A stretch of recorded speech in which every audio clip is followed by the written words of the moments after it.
bwose, ubu buzima bwose turimo tuvuga budatunganiye Imana, butuma Imana yemera ko ibibazo bigera mu bantu. Imana ibonye icyaha mu bantu, yemera ko ibibazo bibageraho kubera icyaha yabonye mu bantu.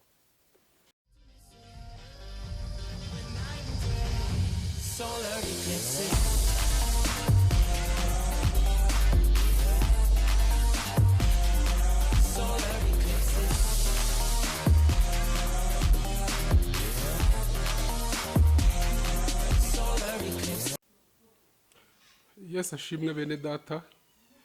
Uyu ni mwarimu Valens kandi wongeye kugaruka mu nyigisho igambiriye guhindura ubuzima bwawe.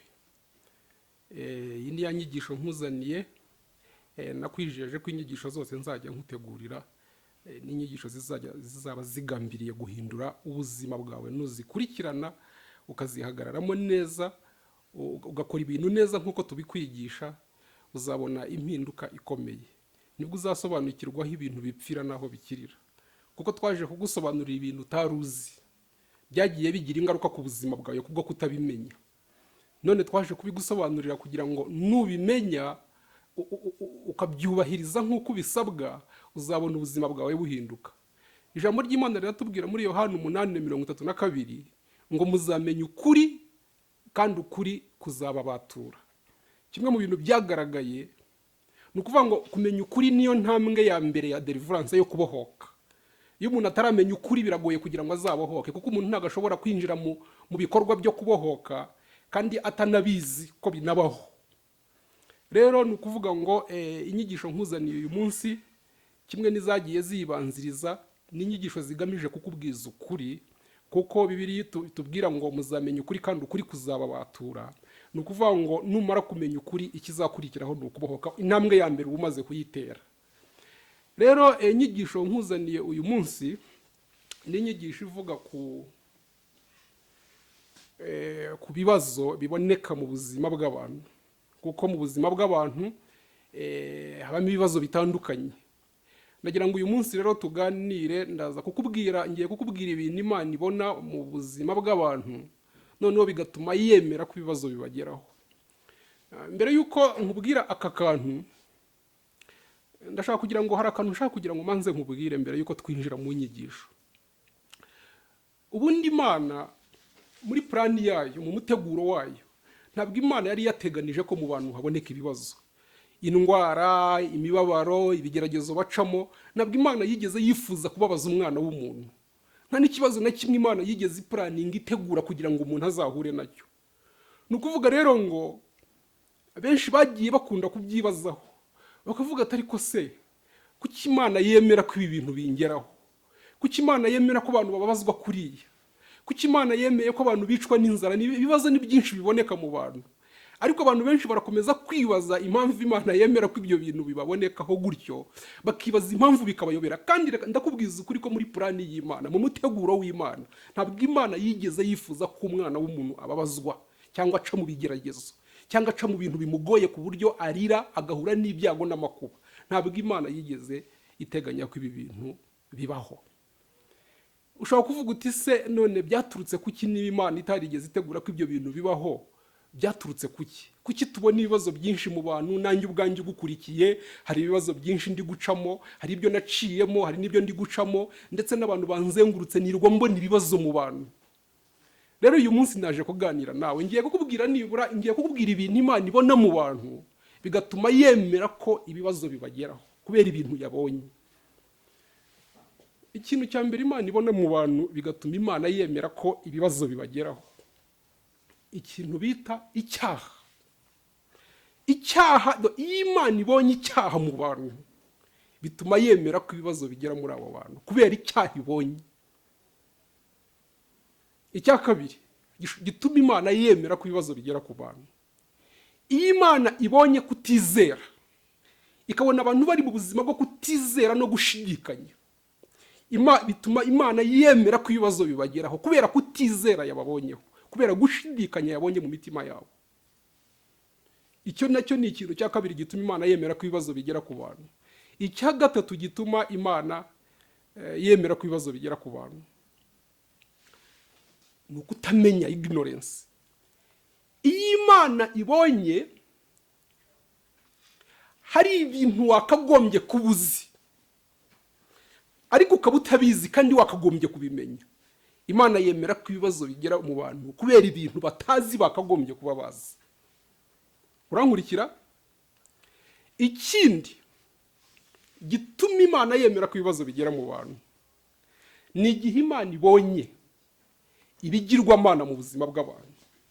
Ibigirwamana ni iki? Ibigirwamana ni ikintu cyose kiza gufata umwanya w'Imana mu buzima bwawe, akaba ari cyo ushyira imbere, akaba ari cyo ukunda, akaba ari cyo wubaha, akaba ari cyo usabana nacyo, mbese ni ukuvuga ngo akaba ari cyo gifata umwanya wa mbere mu mutima wawe. Iyo Imana rero ibonye ibigirwamana mu bantu, bituma Imana yemera ko ibibazo bibageraho kubera ibigirwamana ibonye mu buzima bwabo. Iyo Imana ibonye ubwana mu mwuka, kuko umuntu aba agomba gukura mu mwuka akagera ku rwego Imana yifuza. Iyo Imana ibonye ubwana mu mwuka, ikabona abantu bakiri impinja mu mwuka, nabyo bituma Imana yemera ko ibibazo bigera mu bantu. Ndi kukubwira ibintu bituma Imana yemera ko ibibazo biza mu bantu. Uri kunkurikira? Iyo Imana ibonye ubuzima butayitunganiye, iyo Imana ibonye abantu bari mu buzima butayitunganiye, ubuzima butayubaha, Imana yemera ko ibibazo bigera mu bantu. Ngira ngo urankurikiye. Nahereye ku cyaha. Icyaha, hano ibyaha ndabigabanyamo ibice bibiri. Hari ibyo bita ngo ni sin of omission, ni ukuvuga ngo hari sin of omission na sin of commission. Ni ukuvuga ngo ibyaha hano ndabigabanyamo uburyo bubiri. Hari icyaha cyo kudakora ikintu wagombaga gukora, hakaba hari ikintu nagombaga gukora ariko sinkikore. Nk'ubu nkaba nagombaga kubwiriza ariko kubwiriza nkabireka. Ibyo nita ngo ni sin of omission, ni ukudakora ikintu wagombaga gukora. Nta muntu natutse, nta muntu nakubise, nta muntu narwanye nawe, nta busambanyi cyangwa ubujura nakoze, ariko gusa hari ikintu nagombaga gukora ntakoze. Voilà.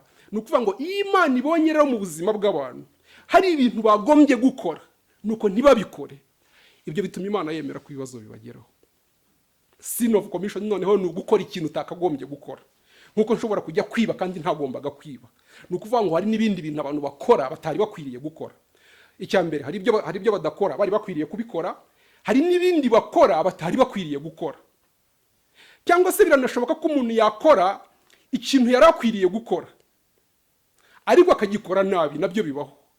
Ibi byose, ubu buzima bwose turimo tuvuga budatunganiye Imana, butuma Imana yemera ko ibibazo bigera mu bantu. Uranyumvise? Ibi byose bituma Imana yemera ko ibibazo bigera mu bantu. Ibi byose tuvuze ngiye kubibumbira mu ijambo rimwe: icyaha. Ibintu byose mvuze ndabibumbira mu ijambo icyaha. Iyo Imana ibonye icyaha mu bantu, yemera ko ibibazo bibageraho kubera icyaha yabonye mu bantu. Noneho ubu ikintu tugiye kuganira ni iki. Ngiye kukubwira ahantu hatanu Imana ibona icyaha ikemera ko ibibazo bikugeraho. Hatanu. Kuko wagiye ugerwaho n'ibibazo byinshi bitandukanye, ndetse birasoboka ko n'uyu munsi uri mu bibazo. Ariko ngiye kukubwira ahantu hatanu Imana ishobora kubona icyaha ikemera ko ibibazo bikugeraho. Ngiye kubanza amavuge ndaza kugusobanurira nyuma. Imana ibonye icyaha inyuma yawe, yemera ko ibibazo bikugeraho. Imana ishobora kubona icyaha inyuma yawe ikemera ko ibibazo bikugeraho kubera icyaha yabonye inyuma yawe. Habaho n'ikindi gihe Imana ibona icyaha muri wowe, nabwo ikwemera ko ibibazo bikugeraho kubera icyaha ibonye muri wowe. Gatatu, habaho nanone igihe Imana ibona icyaha imbere yawe, bigatuma yemera ko ibibazo bikugeraho kubera icyaha ibonye imbere yawe. Kane, habaho igihe Imana ibona icyaha iruhande rwawe bigatuma yemera ko ibibazo bikugeraho kubera icyaha ibonye iruhande rwawe. 5, hari igihe Imana ibona icyaha mu bakuzengurutse bigatuma Imana yemera ko ibibazo bikugeraho kubera icyaha ibonye mu bakuzengurutse. Nizeye ko wankurikiye neza. Reka nongere nsubiremo gato nihuta. Ahambere nahereyeho, hari igihe Imana ibona icyaha inyuma yawe. Imana ikemera ko ibibazo bikugeraho bitewe n'icyaha yabonye inyuma yawe. 2, hari igihe Imana ibona icyaha muri wowe. Imana ikemera ko ibibazo bikugeraho kubera icyaha yabonye muri wowe. 3, hari igihe Imana ibona icyaha imbere yawe bigatuma Imana yemera ko ibibazo bikugeraho kubera icyaha yabonye imbere yawe. 4, hari igihe Imana ibona icyaha iruhande rwawe bigatuma yemera ko ibibazo bikugeraho kubera icyaha yabonye iruhande rwawe. 5, kuko nababwiye ko hari ahantu 5, hari igihe Imana ibona icyaha mu bakuzengurutse bigatuma Imana yemera ko ibibazo bikugeraho kubera icyaha yabonye mu bakuzengurutse. Ngira ngo urahumvise, inyuma yawe, muri wowe, imbere yawe, iruhande rwawe, mu bakuzengurutse. Wumvishe ko hari ahantu 5. Ni ahantu 5 Imana ishobora kubona ibyaha bigatuma yemera ko ibibazo bikugeraho. Noneho turagiye mu busobanuro. Ni ryari? Reka duhera ahambere twavuze ko Imana ishobora kubona icyaha inyuma yawe ikemera ko ibibazo bikugeraho kubera icyaha yabonye inyuma yawe. Ni ryari tuvuga ko Imana yabonye icyaha inyuma y'umuntu? Aha niho ngiye gusobanura. Kuvuga ngo Imana yabonye icyaha inyuma yawe ni ukuvuga iki? Ni icyaha kiba cyarakozwe mu bihe byatambutse. Bishoboka ko uyu munsi utagikora icyo cyaha wanakivuyemo, ariko icyo cyaha cyakozwe mu bihe byatambutse kikaba kigifite ingaruka ku buzima bwawe, ukaba ukiri guca mu ngorane, mu bibazo, mu byago, mu makuba biturutse ku cyaha cyakozwe mu bihe byatambutse. Kuko nigeze mbasobanurira ko kubabarirwa icyaha ni kimwe, ariko gukurirwaho ingaruka zacyo ni ikindi. Umuntu ashobora kubabarirwa icyaha, ariko nubwo yakibabariwe hakaba hari ingaruka z'icyo cyaha zikigaragara ku buzima bw'uwo muntu kandi yarakihannye. Hari n'abandi baba batarihannye gusa wenda yarakiretse, ariko atarigeze ajya imbere y'Imana ngo apfukame asaba Imana imbabazi kubwo yigeze kugikora. Mbese ugasanga icyaha cyakozwe mu gihe cyatambutse, ingaruka zacyo ziracyakomeza kugaragara ku buzima bw'uwo muntu. Ikindi gishobora kuba cyarakozwe nawe, ariko habaho nanone igihe icyo cyaha kiba cyarakozwe n'abantu ukomokaho. Hakaba hari icyaha ababyeyi banjye bakoraga, cyangwa se abasokuruza banjye, noneho ugasanga ngewe Valensi ndi kugirwaho ingaruka, ndi guca mu bibazo, mu ngorane no mu makuba nk'ingaruka z'icyaha cyakozwe nabo nakomotseho. Gishobora kuba cyarakozwe mu bihe byatambutse, wenda uyu munsi kitagikorwa, ariko ingaruka zacyo zikaba zikigaragara ku buzima bwanjye, bityo bigatuma nca mu byago, mu makuba, mu mibabaro bitewe n'icyaha cyakozwe mu bihe byatambutse. Gishobora kuba cyarakozwe nanjye cyangwa cyarakozwe nabo nakomotseho. Nibyo twavuze rero ngo Imana ishobora kubona icyaha inyuma yawe bigatuma yemera ko imibabaro ikugeraho kubera icyaha ibonye inyuma yawe. Ngira ngo inyuma murabyumvise. Tugiye mu ngero rero muri Bibiliya, ko turakoresha Bibiliya. Abisirayeli babaye mu buzima bukakaye bwo kubabazwa, bakoresheje uburetwa bukomeye cyane. Ndetse hano tugiye mu ntuza tugiye mu Kuva 3:7, ndagira ngo wumve ukuntu havuga mu Kuva 3:7. Reka tuhasome. Kuva 3:7 haranditse ngo Uwiteka aramubwira ati, ni ukuri mbonye kubabara k'ubwoko bwanjye buri muri Egiputa, numvise gutaka batakishwa n'ababakoresha uburetwa, kuko nzi imibabaro yabo. Ndagira ngo wumve, Abisirayeli barababajwe cyane kugeza igihe n'Imana ubwayo yavuze ngo imibabaro yabo nanjye ubwanjye ndayiboneye. Si bo babyivugira gusa cyangwa abandi bantu babibonye, n'Imana ubwayo yemeje ko yabonye imibabaro y'Abisirayeli. Ni ukuvuga ngo iyi mibabaro Abisirayeli bacagamo ntabwo ari icyaha bari barimo gukora uwo munsi, ni icyaha cyakozwe mu bihe bya kera byatambutse barimo bazira. Reka turebe mu Itangiriro 15:13, mu Itangiriro igice cya 15 niho uraza kuhasoma hose, wenda ntabwo nza kubona umwanya wo kuhasoma hose kuko niyo mpamvu mbana guhaye imirongo ngo uhisomere, ariko haranditse ngo kuri 12 ngo mukirengagiza ngo mukirengarenga Aburahamu asinzira ubuticura, ubwoba butewe n'umwijima w'icuraburindi buramufata. Uwiteka abwira Aburahamu ati, menye neza yuko urubyaro rwawe ruzaba abashyitsi mu gihugu kitari icyabo, bazakorera abaho nabo bazababaza imyaka 400. Ibi byaturutse kuki? Aburahamu yari yatangiye abera amaso igitambo, inkongoro zikaza akazigurutsa, ariko yaje gufatwa n'ibitotsi arasinzira, haza kubaho kurangara gatoya. Arangaye gato biza gutuma Imana ivuga kubera ibyo bitotsi agiyemo, kubera uko kurangara gato kubayeho, biza gutuma ingaruka z'icyo kintu yakoze ni ukuvuga ngo abazamukomokaho bazagirwaho n'ibyago n'amakuba, bakaba mu buretwa imyaka 400 kubera icyo kintu cyabayeho. Ni ukuvuga ngo Abisirayeli barimo baraca mu bibazo bikomeye kubera icyaha Imana iri kureba inyuma yabo. Ni ukuvuga ngo Imana yemeye ko Abisirayeli baca mu mibabaro, yemeye ko bababazwa na Farawo kubera icyaha ibonye inyuma yabo, kurangara imbere y'igitambo, inkongoro zikamanuka zikagira, kubera ibitotsi Aburahamu yagize.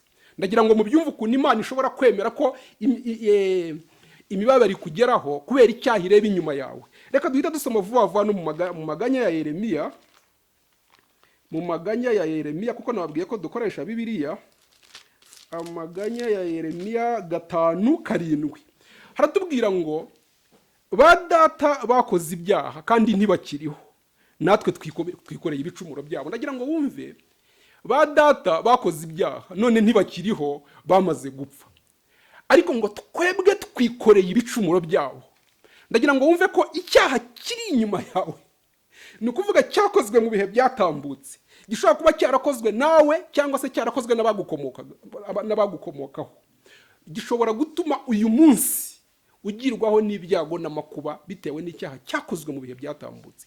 Ibi rero nibyo navuze ngo icyaha Imana ibonye inyuma yawe gishobora gutuma yemera ko ibyago n'amakuba bikugeraho.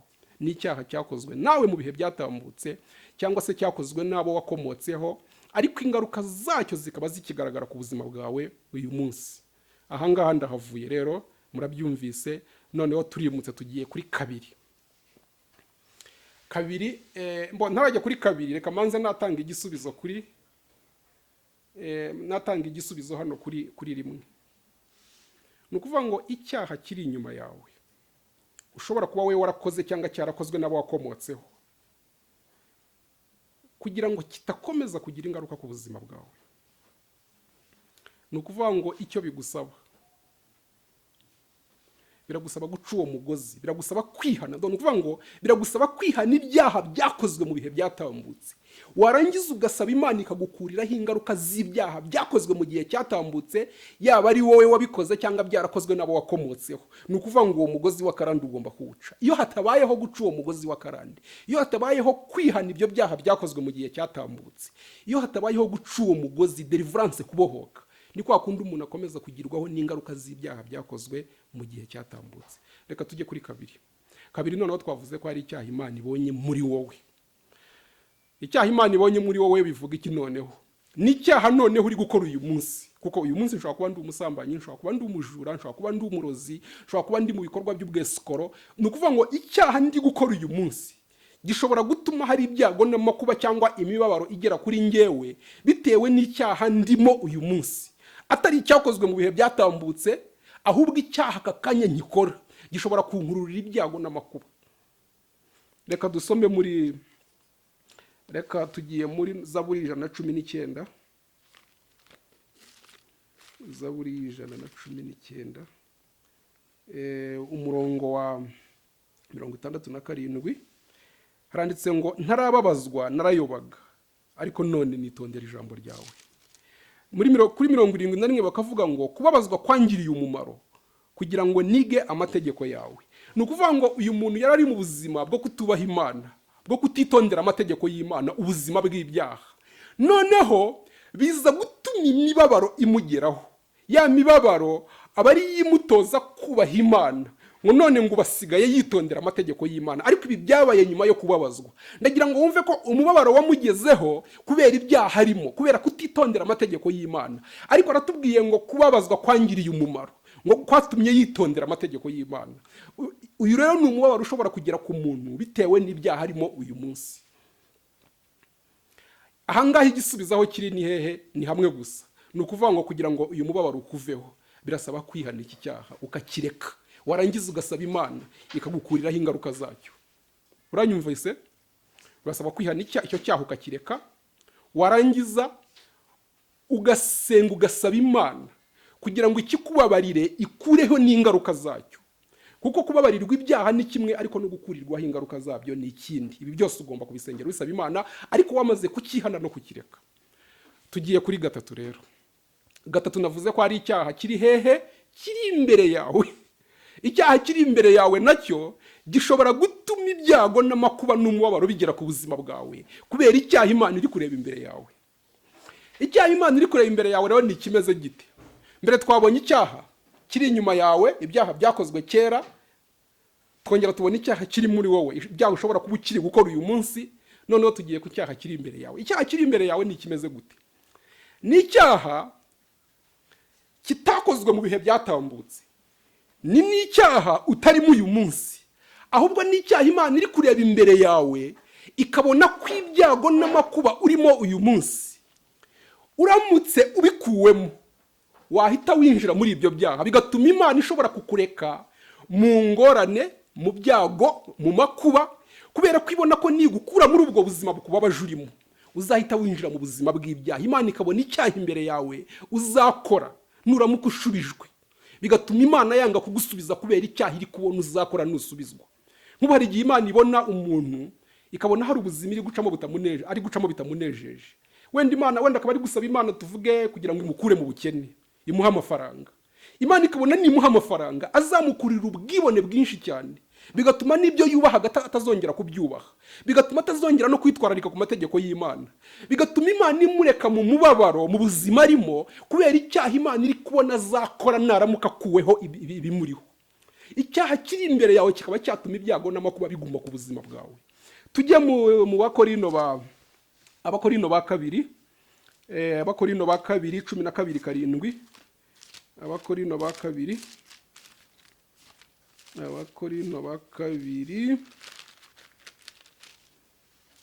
12:7. Wumva uko havuga ngo kandi kugira ngo ne guterwa kwishyira hejuru kurenza ibikwiriye, nuko nahishuriwe ibikomeye cyane, ngo nicyo cyatumye mpabwa igishakwe cyo mu mubiri, ari cyo ntumwa ya Satani yo kunkubita ibipfunsi, ngo ne kwishyira hejuru kurenza ibikwiriye. Ndagira ngo wumve ibintu byabaye kuri Pawulo.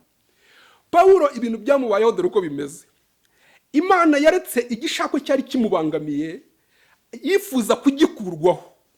Imana imurekaho igishakwe, akomeza kuba mu buzima bumubangamiye, kubera ko Imana yabonaga ko nikimukuraho, kubera impano yari afite n'ibintu Imana yamukoreshaga, Imana ikabona ko niyongeraho no kumukuraho kiriya gishakwe azaterwa n'ubwibone.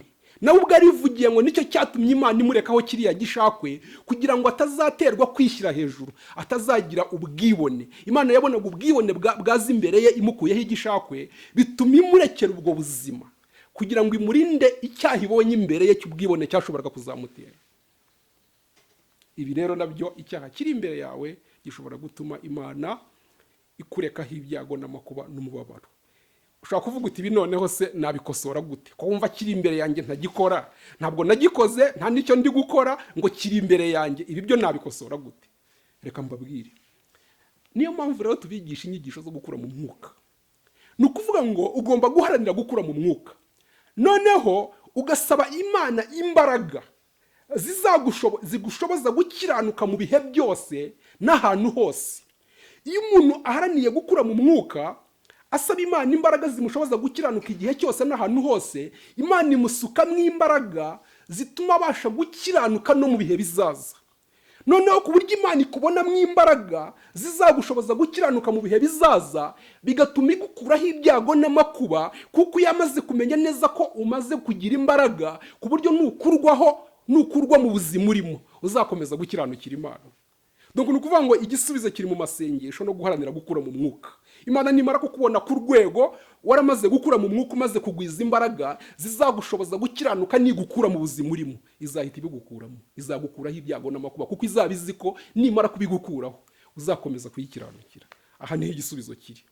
Wowe wirengagiza gukura mu mwuka, wowe wirengagiza gusenga usaba imbaraga z'Imana, ni ukuvuga ngo uzatuma hari ibintu Imana itaguha kubera iri kukurinda icyaha iri kubona imbere yawe. Tugiye kuri kane ubwo niho habanziriza hanyuma, kuko twavuze bitanu. Kane rero nababwiye ko Imana ishobora kwemera ko ibyago bigera ku buzima bw'umuntu cyangwa amakuba kubera icyaha Imana iri kureba iruhande rwe. Ushobora kuvuga uti noneho se kandi ibi ni ibiki? Imana ibonye icyaha iruhande rwanjye gute yemera ko ibyago bingeraho? Ni ryari tuvuga ko Imana yabonye icyaha iruhande rw'umuntu? Tuvuga no kuvuga ngo ni igihe umuntu yifatanije n'umunyacyaha, ukaba ugendana nawe, ukururukana nawe, ukorana nawe, mufite ibintu byinshi muhuriyeho. Kwifatanya n'abatizera, kwifatanya n'abanyabyaha, gukorana nabo bishobora gutuma nawe ugerwaho n'ibyago n'amakuba, kandi wowe nta cyaha wakoze, kuko gusa umuntu uri iruhande rwawe ari mu cyaha kandi ukaba ukorana nawe. Tujye muri Bibiliya nanone kandi. Muri Bibiliya turaza gusoma umugabo, sinzi niba nirwa mbabasomera, umugabo bita Yona. Ujye muri Yona urabibona. Yona yatumwe i Nineve, we yihitamo kwigira gucikira i Tarushishi. Urumva akoze icyaha cyo gusuzugura Imana. Noneho abantu bagiye mu bwato bumwe na Yona. Ni ukuvuga ngo umuyaga uraza ushaka kubabirindura bose. Bari bagiye kwicwa n'umuyaga kubera icyaha Imana ibonye iruhande rwabo. Sibo bagikoze, ahubwo ni umuntu bari kumwe nawe wagikoze witwa Yona. Yaragiye gutuma bose barohama. Ndagira ngo wumve ko kwifatanya n'umunyacyaha cyangwa gukorana nawe bishobora gutuma ibyago bikugeraho n'icyaha Imana ibonye iruhande rwawe. N'Abisirayeli bigeze kugirwaho n'ibibazo, bajya kurwana intambara baratsindwa, ndetse hari abantu bapfuye muri bo bazize gusa ko hari icyaha Imana yabonye iruhande rwabo. Imana ibona umugabo witwa Akani wafashe ku byashinganishijwe, nuko biza gutuma Yosuwa n'ingabo ze batsindwa, kandi bo nta cyaha bakoze, gusa kuko Imana ibonye icyaha iruhande rwabo, ibonye umuntu bakorana uri mu byaha, biza gutuma nabo batsindwa. Ndagira ngo wumve ko ibyago n'amakuba bishobora kukugeraho kubera icyaha Imana ibonye iruhande rwawe. Wabyumvise? Kwifatanya n'umunyacyaha, kugendana nawe, gukorana nawe, kugira byinshi muhuriraho, bishobora kugukururira ibyago n'amakuba. Niyo mpamvu Bibiliya rero itanga igisubizo. Ushaka kuvuga uti si bibyo, noneho igisubizo kirava hehe? Dore igisubizo aho kiri. Ujye mu Abakorinto ba kabiri 6:14 haraguha igisubizo. Abakorinto ba kabiri 6:14 harakubwira ngo ntimwifatanye n'abatizera, ngo mudahwanye, ngo mbese gukiranuka no gukiranirwa byafatanya bite? Voilà, igisubizo wakibonye. Bibiliya irakubuza kwifatanya n'abatizera. Ni ukuvuga ngo icyo usabwa ni ukwirinda kwifatanya n'abatizera, abanyabyaha. Niko Bibiliya itubwiye, ntabwo ari ngewe Valens ubivuze. Ni Abakorinto ba kabiri 6:14 bakubwiye ngo we kwifatanya n'abatizera. Iri jambo nurisuzugura rero ukifatanya nabo, uzagirwaho n'ibyago n'amakuba kubera icyaha Imana izaba iri kubona iruhande rwawe. Ubwo rero turambutse tugiye ku cyanyuma, ariko tugiye gusorezaho. Ahanyuma nababwiye noneho ko ibyago n'amakuba bishobora kugera ku buzima bw'umuntu kubera icyaha Imana iri kubona mu bamuzengurutse. Abamuzengurutse ni bande rero sasa? Habaho igihe Imana ibona ibyaha mu bantu, noneho abantu bari mu byaha, bari mu kutamenya, bya bindi byose twavuze biragaragara mu bantu. Hari igihe Imana ibona agatsiko k'abantu kari mu byaha, bashobora kuba abakuzengurutse cyangwa bari kure yawe, ariko Imana hari ahantu yabonye ibyaha no kutayubaha, bari gukora ibintu bitayihesha icyubahiro. Noneho Imana igahitamwo umuntu ikaba yahitamo wowe kubera ibyaha yabonye mu bakuzengurutse, yarangiza ikagufata igatangira kugutegura, igatangira kugucisha mu buzima bukakaye, ikemera ko ibyago n'amakuba bigera ku buzima bwawe, irimo kugutoza kugira ngo igutegure kuzajya gukora umurimo muri abo bantu. Uri kunyumva? Kugira ngo igutegure kuzajya gukora umurimo muri abo bantu, ikagusukaho imbaraga n'amavuta, yarangiza ikaguha ubumenyi bwinshi kugira ngo uzajye kwigisha abo bantu, uzabasengere, uzababohore, uzabakure mu buzima bw'ibyaha barimo. Ni ukuvuga ngo Imana ishobora rero kubona ibyaha mu buzima bw'abantu bakuzengurutse, ufata ikagutegura kugira ngo ikohereze, kugira ngo ujye gukura abantu muri ubwo buzima barimo. Reka turebe muri Bibiliya rero, tujye ku mugabo bita Yozefu. Itangiriro, igitabo cy'Itangiriro 50:20. Mwumva ukuntu Yozefu yavuze. Itangiriro 50:20 haranditse ngo ku bwanyu mwari mushatse kungirira nabi. Uwo ni Yozefu wabwiraga bene se, ngo ku bwanyu mwari mushatse kungirira nabi, ngo ariko Imana ye yashakaga kubizanisha ibyiza kugira ngo isohoze ibiriho none, ikiza abantu benshi urupfu. Ndagira ngo wumve, Yozefu nta cyaha yakoze, ahubwo hari abantu bari bari mu byaha, ndetse urupfu rwari rugiye kuza ku buzima bwabo. Nuko Imana ifata Yozefu imucisha mu buzima bukakaye burimo no gufungwa no gushyirwa muri gereza, irimo imutegura kugira ngo azakize abantu benshi urupfu. Niko basobanuriye. We abicamo ntiyarasobanukiwe ibyo ari byo, ariko Imana yari irimo imutegura kugira ngo azakize abantu benshi urupfu. Hari abantu benshi rero bari mu bibazo nk'ibi ngibi, barimo gutegurwa. Imana irimo kubategura kubw'abantu, kubera ahantu ishaka kubatuma, kubera ubwoko Imana ishaka kubatumamo. Noneho we agaca mu byago n'amakuba, ntamenye ibyo ari gucamo impamvu yabyo, ntamenye ko Imana iri kumutegura. Ushobora kuba nawe uri gutegurwa n'Imana kubera ahantu yabonye icyaha, kubera ahantu Imana ishaka kukohereza, kubera abantu Imana ishaka gutabara. Ni ukuvuga rero ngo ibyago n'amakuba bishobora kugera ku buzima bw'umuntu kubera icyaha Imana yabonye mu bamuzengurutse. Aha rero iyo Imana iri kugutegura gutya kugira ngo ikohereze, byo ntabwo nakubwira ngo umuti ni uwuhe. Gutegura ni ukuvuga ngo icyambere ntabwo ubuze ahantu Imana izakohereza. Ishaka kohereza muri Amerika, ishaka kohereza mu Bufaransa, ntabwo uzi aho izakohereza wenda ngo uvuge ngo ndajya kubabwiriza babivemo kugira ngo nono. Ni ukuvuga ngo ahangaha ho iyo byakujeho gutyo ni ukubyakira, ugakorana n'Imana ikagusukamo imbaraga ikakohereza. Ariko ndumva ahangaha ariho nsoreje. Nashakaga kubabwira ahantu hatanu Imana ishobora kubona icyaha bigatuma yemera ko ibyago n'amakuba biza mu buzima bwawe. Rero ikintu uko nshoje mbabwira gutya, ni ukuvuga ngo buri mubabaro wose, buri byago byose, buri mubabaro wose uba ufite ahantu uhuriye n'icyaha. Ni ukuvuga ngo icyaha nicyo cyazanye imibabaro mu bantu. Uzi ko byanatangiriye n'icyaha cyakozwe igihe Imana yabuzaga Adamu na Eva kurya ku giti. Hari igiti yababujije kuryaho, noneho bakiryaho. Muzi ko ariho umubabaro watangiriye. Umuntu yakoze icyaha, imibabaro itangira kuza mu bantu, abantu batangira guca mu mibabaro itandukanye kubera icyaha cyakozwe. Bya byaha abantu bakoze nibyo byanatumye Yesu ababazwa. Ndagira ngo mwumve ko na Yesu yababajwe kubera ibyaha by'abantu.